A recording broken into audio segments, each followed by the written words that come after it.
Hi and welcome back to MDriven training course. This is chapter 11. So one thing that we always want to have while doing enterprise applications or any kind of applications for that part is authentication of the current user. So we need if we are in a corporate setting, we probably have an Active Directory or some kind of authentication umbrella in place already, and we should use that. But on the internet, we need to ask for credentials from the user, to have a password and a username to log in to our system. And that is data, just as everything else is data. And we're going to look on how the turnkey server has built-in support for this kind of data if we follow a particular pattern. So in order to get this pattern going, we're going to go to the wiki and we're going to find the sample models.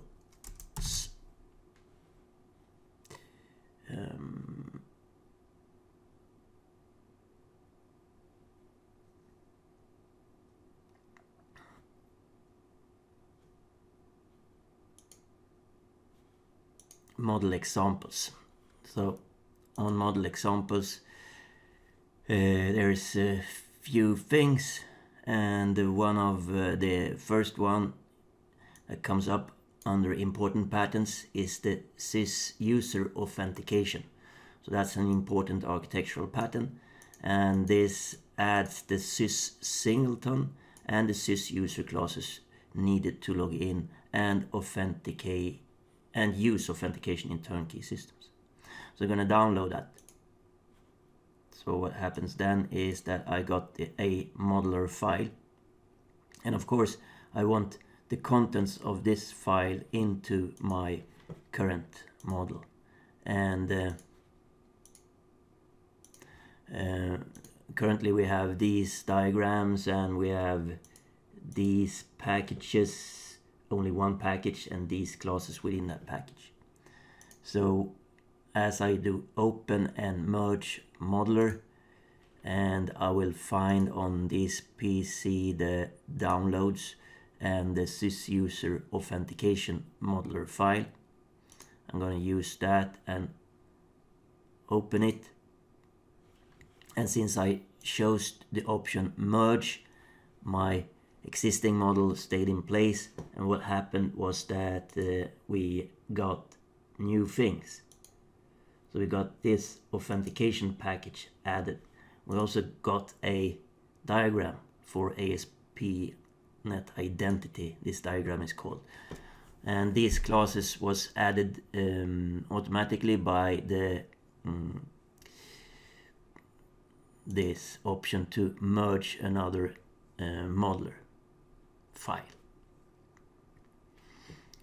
So let's discuss what's gonna happen here. Is that this is named CIS singleton, so this is only a name, but it has the it's an important design pattern to have the ability to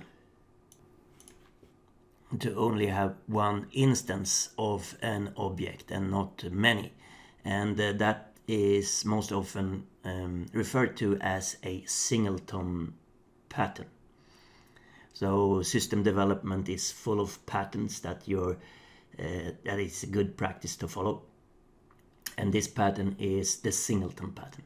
So, but the name here is only set, so we could basically call this whatever, but we shouldn't rename it because since as it was stated on the wiki, this is sort of expected by the turnkey application to find these names, and if it finds these names, it's going to do stuff for us using these information classes.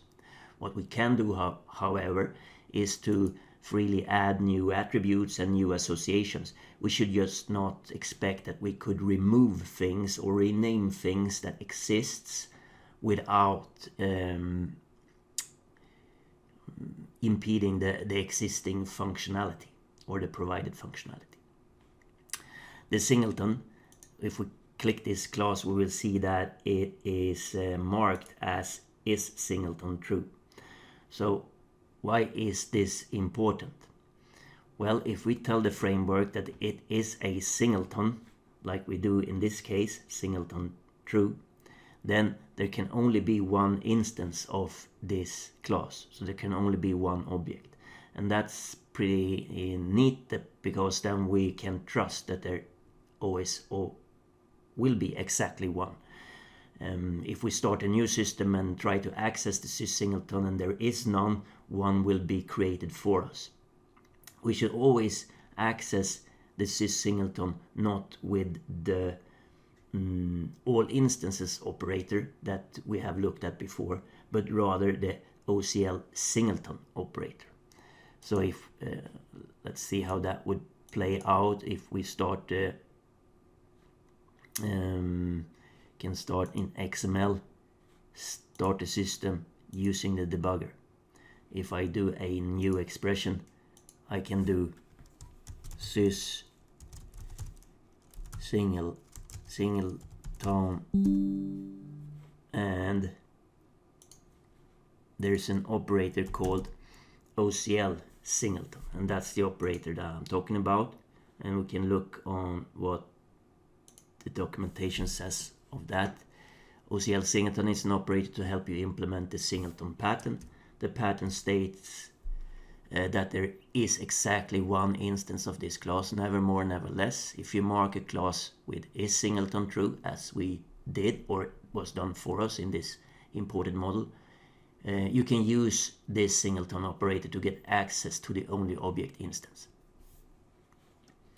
Good. So that means if we use this operator,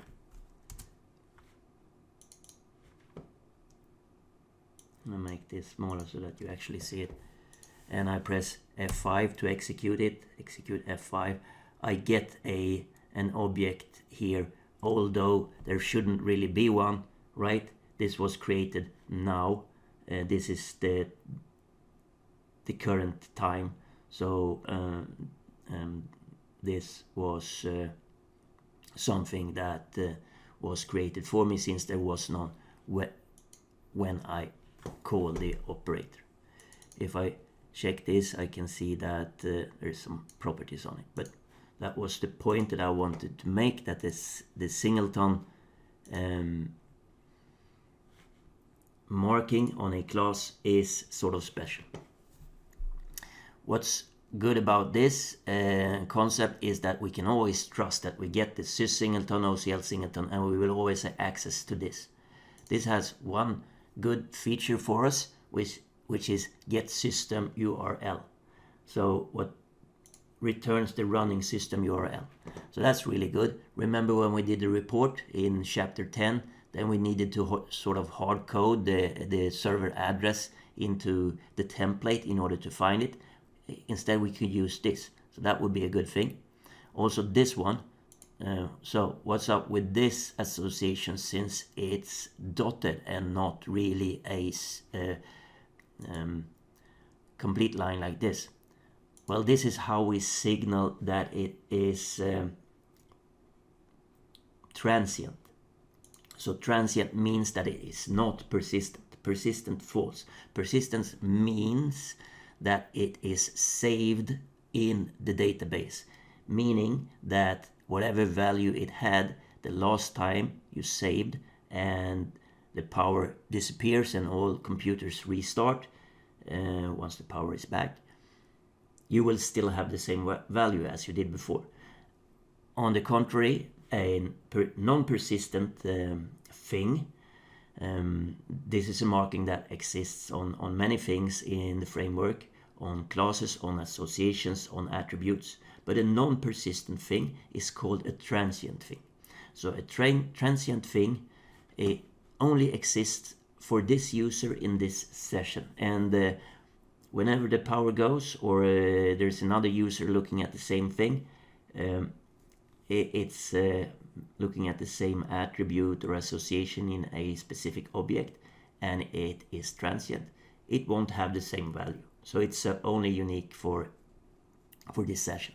So that's pretty practical. Why would we want to have it in this case? Well, this one apparently points out the current user. So you might understand why we don't want that to be persistent, but because the current user is deduced from the session and from what the user actually is doing currently, what user logged in.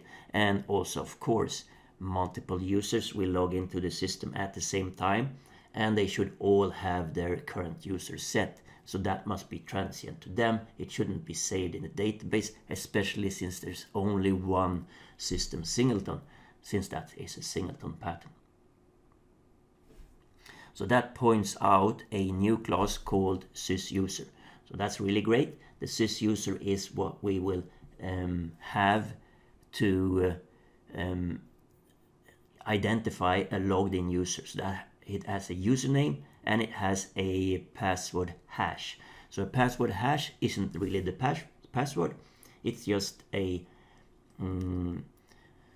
hash value that isn't reversible to the password in any way, but if you take the password through the same hash algorithm, it will turn out the same. So we can compare that. If the user provides a password, we can see, was it the same password as we had on file. So good. More about this model, because it's a important architectural pattern, is that it introduces the CIS Superclose. And the CIS Superclose is just something that we named like this. It's nothing special with the name, but what's good about it is that it introduces some of the common properties that we often want in information systems: a change time, a create time, and a GUID. So the GUID is for global unique identity. So that's a long number that is guaranteed to be totally unique. And you might think that why would you want that on things? Well, it turns out that sooner or later you're gonna send stuff to other systems, and you're gonna have systems connections pumping your data back and forth, and it's really good to know that you can always check the GUID to know if this is really the same that we sent 2 weeks ago. Is it the same that is coming back, or is this a new thing? To maintain these attributes, there's 2 methods implemented, and the methods implemented here are special. So let's Google them, or let's check them on the wiki. On create. So what it says is on create is called, it should be after a new object has been created. It's very much like a .NET constructor for OCL. You can use self-base on create to call the superclasses on create, as you would in another language if you have inheritance on that. That's not really important now. So there's more like these: on update, on delete, on state change. So let's see what this article is. Yeah, acting on object changes. So this is a sort of a background to why we would have this, and the on create implementation is simply set the create time, which is an attribute of the CIS Superclass, to datetime now.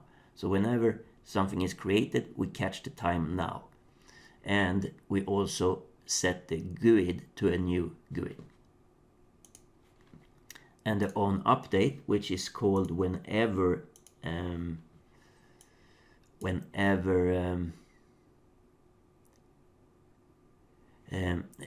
stuff is changed, it sets the change time. So that's also a good thing, possibly, to know when something changed the last time at least.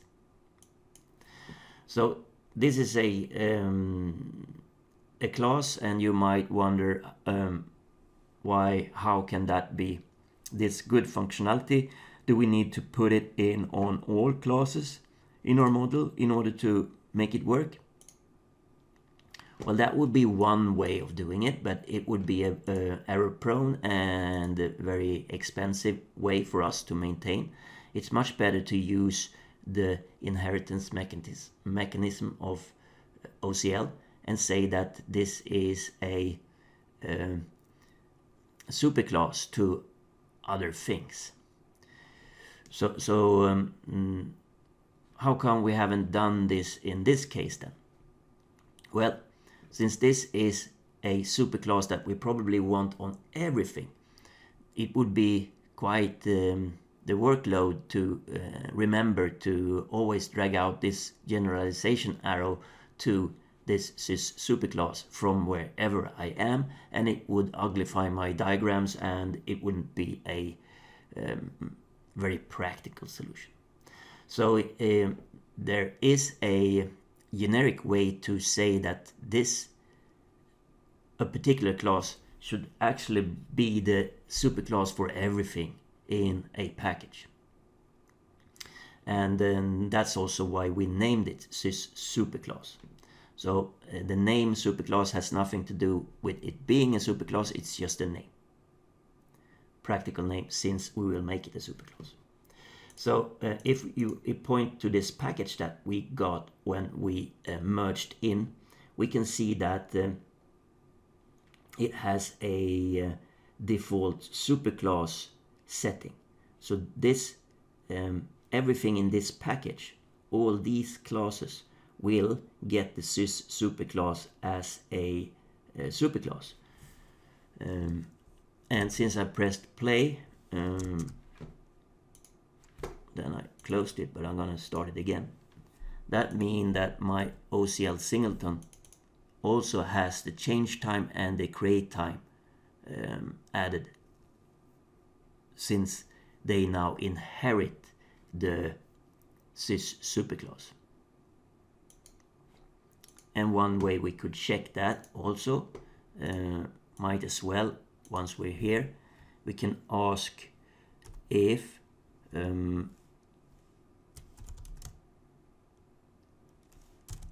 is type of, so this is a CIS Singleton, of course. Let's just check that. True, so it's a box, checkbox, true. But is it also a CIS superclass? No, it isn't, so I was wrong. It's not a type of, but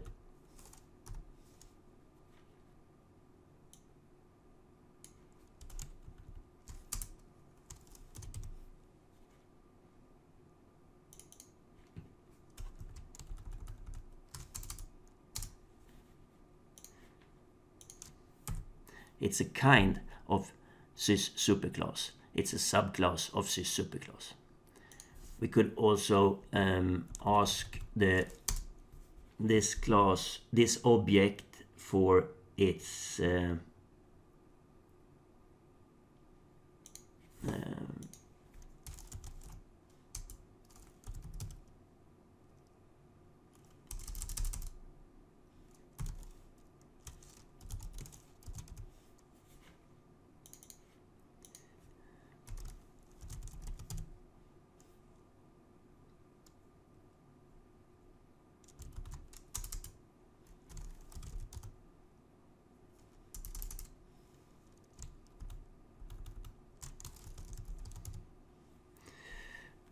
we could ask a CIS Singleton for its super types if we think that that's a thing, and we get the answer CIS superclass in this case. So there's operators to navigate on type level to understand what is what. However, if we were to look at other things in our model that we had from before, like the person, I'm going to do a new expression and do person all instances, I can see that this has not inherited the CIS Superclose. And why is that then? Because ideally we would like all our classes to have these good properties of change time and create time and GUID. Well, that's because the package 1 doesn't have the default superclose. So what happened when we imported merged in the model with these important things, we got the package that was tagged with the default superclass, but our existing package wasn't. So that's something that we should be aware of, that we probably want to use the CIS Superclass on this package as well. And we don't have any other packages, so I'm just going to save that here.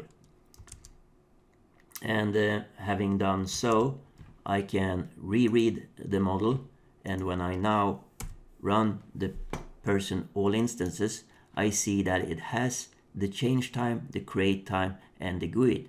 So it has the properties, but since I added this after the fact that I actually created the objects, so this person object was created back in chapter 10 or 9 or something, and I only introduced these properties now, they are left empty. So what can we do about that?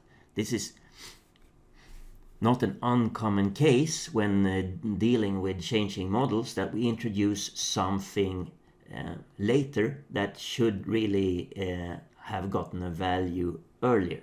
So we need to make a decision. How should we handle that? And probably we can just accept the fact that well, these are early, so they don't have the values. Or if we very much want them to have a value, we should have set, maybe on the change time, we should have set a default value on that, or initial value, or at least on the create time. On the GUID, it's harder because that should be unique for everyone. And what we always can do is to make it change this expression to action, so we actually can change data and say that we collect over all the persons, and having a loop variable called p, as in person. You can call it anything, of course, and saying that the GUID should be assigned GUID new GUID. I think that's how it's, yeah, so this is okay. And if I do that, it assigns the new GUID to GUID, and says that there's state to save, of course, because now it has GUI. Let's look what happens on the change time if I've saved this. It's updated to now, so that's good.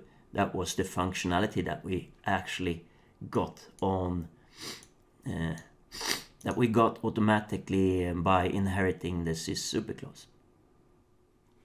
So now that we have a bit of understanding of these things, I'm gonna leave these for now because they are not really super important. But okay, let's mention a few things about these. CIS external login is what we will get if we have set up configuration for social logins, like if you want to log in with Google or Facebook or some other kind of open ID Connect maybe. So then we get extra keys that we need to store somewhere, and we store them here for this user. So one user could potentially have multiple social logins. And also the CIS roles is something that we possibly get from an Active Directory, and that we could fill up with the information that's in the Active Directory, like this user is should have access according, or is a member of this group in the Active Directory. On the other hand, if we deal with the OpenID authentication, the roles from the Active Directory aren't present in that way. They are more like present in claims. So there's a ticket that we get presented, and that ticket might contain claims. And claims is something that we should trust because it's from the issuer. So we probably talk more about that later, but what we have done is to made our application available for login. Is that really so? Let's try. So I'm turning on the local turnkey prototyper, and I'm going to start the local MDriven turnkey core.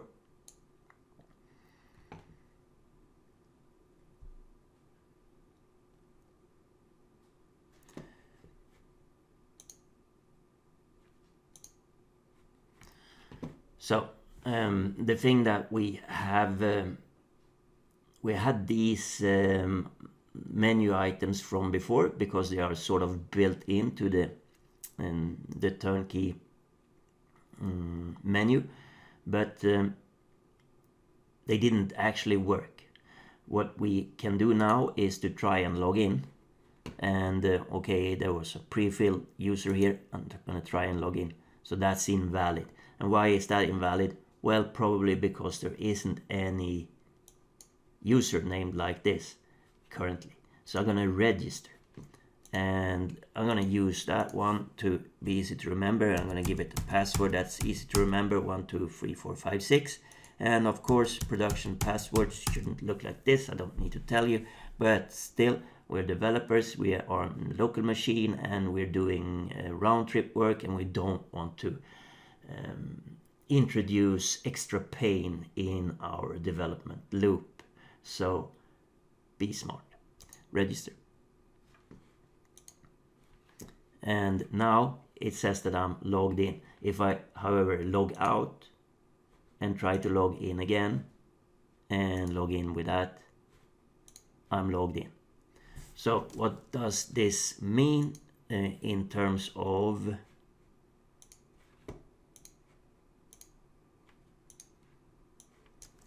there's no difference in persons, because this didn't actually concern persons at all. It concerned CIS user, all instances. So a new CIS user has been created, and this is the password hash. So this is what, in my case, my password ended up being the hash of it. So it's really hard to crack, because you need to try many different passwords, and you need to know exactly the password hash algorithm. And if you do, and you try and try, sooner or later you will get this, and then you can check if you get this, what was it that I tried with? Well, in this case it would have been 123456. So this is the username. I'm going to cancel that because I don't know what change I did. All right, good. So why is this any good? Knowing who is logged in. Well, the main reason for knowing who is using our system is to be able to, since the user now is authenticated, then we can allow the user to do certain things or not. So suppose that we have this car seeker, And we really don't want anyone that isn't logged in to use this one. How would we go about that? Well, to actually use it, you need to be able to see it. And to see it, you need to have access to it. So we have called, in the MDriven framework, we call these access groups. So everything, or most things, have this kind of access group ability, the ability to set one or more access groups. So an access group is that so that we don't have to pinpoint particular users. So if it's AA, then it's A at A.se, then it's okay. That would be a horrible way to maintain a system. So we do it in groups. And doing the group, there's really only one group available now, is logged in. But that's an okay group. So that's one group that we probably got from merging this model with the CIS user. So I'm going to say that is logged in is actually a good group to use for this UI car seeker. So saving that, and the car seeker shows up. But if I log out and try to go to car seeker, well, can't really see it. You need to log in order to see it. No, I don't want to log in. I want to see it. Well, you can't. Okay, so I'm gonna log in.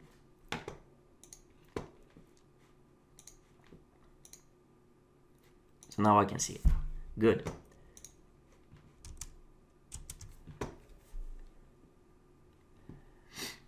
Access groups are actually maintained in this tool, Access Group Editor. Looks like this, and it has one now. So this is the name of the access group. As we saw, if we do more access groups, they will show up here. So this is the name where we name it, and this is the enable expression. What's the enable expression? Well, should an action being tagged with this group be true or false? Okay, this is the visible expression. What's a visible expression? The same thing. Should an action tagged with this access group be true or visible or not? So these expressions are currently the same, and they are the CIS singleton, OCL singleton, means that we get access to this one instance that will be there for us always. We can trust that. And we use the transient association to current user. And that should not be empty. So what the logic in Turnkey does is whenever we log in, it assigns the current user a CIS user object that it has either, that it has found in the database.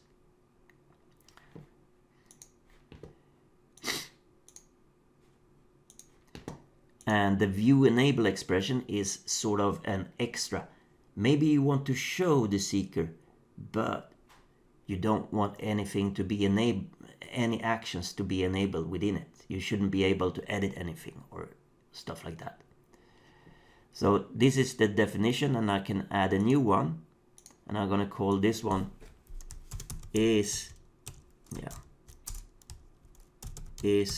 administrator, because that's a sort of an extra thing that we might want people to be administrators of the systems in order to see stuff.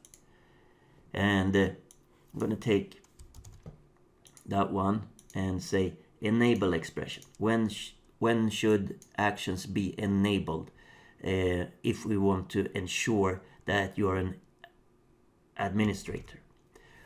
Well, the current user it actually has a property called is admin. Yeah, if I can find it.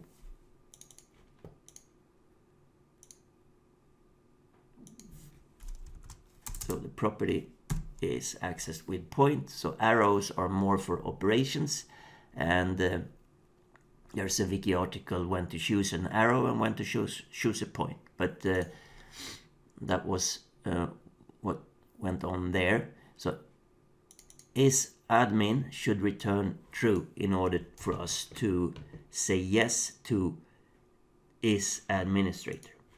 And for the visible expression, I will do the same. So what does this mean? Well, it means that if I save this,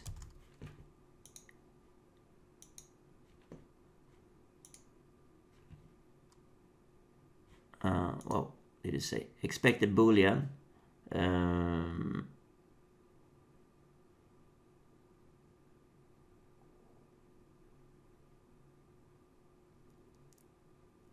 Okay, I think this is an issue of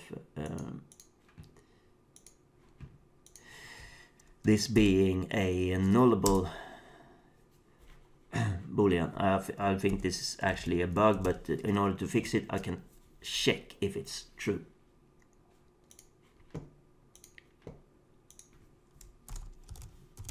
Shouldn't be that picky. It should accept nullable as well and treat that as false. Or should accept the null value as well and treat it as false. Good. So if we were to tag something with the is administrator, so let's see if we can tag a view model with that. Well, we have the auto forms from before, from the stuff that we had prior to merging this new model. We could refresh the auto forms and then get a lot of get the auto forms for the CIS user and stuff like that. So let's do that.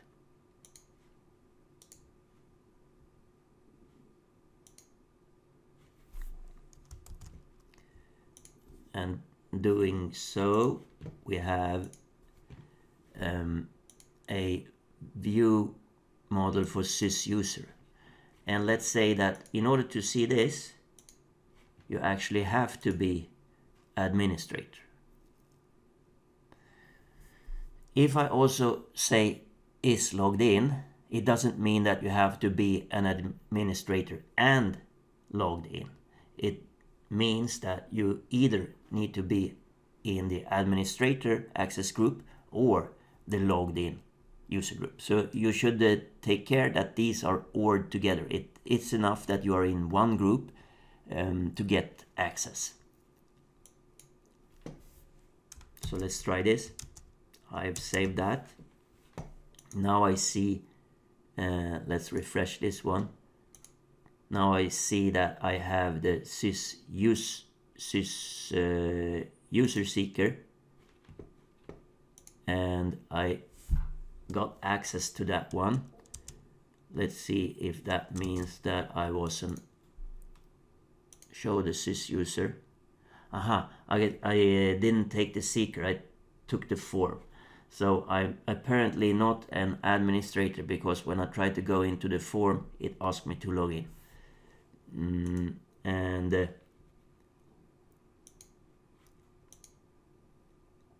Yeah, this is an error message that says that if you want to give the user better feedback when you're not authenticated or have enough access rights to see something, you should define a view model called access denied. All right, we can simply do that like a placeholder. So access denied doesn't need to have a specific object, and it doesn't have a root, but a specific class doesn't need to have. But we can add a column saying, making that static, saying access denied. That's good enough for us. And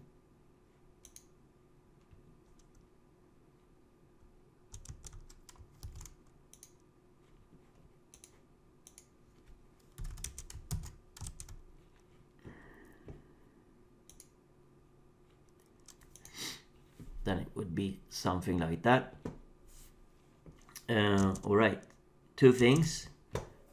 Probably I wanted the autoform seeker for CIS user seeker to be the one that requires that has the access group is administrator, not only the user form. Probably the user form as well, because there where you actually change the is administrator. And since I'm going to reread this model and do the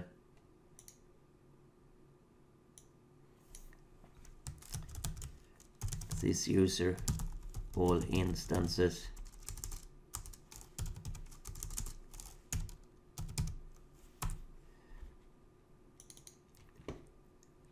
and actually say that this guy is administrator. Save that, and having done that,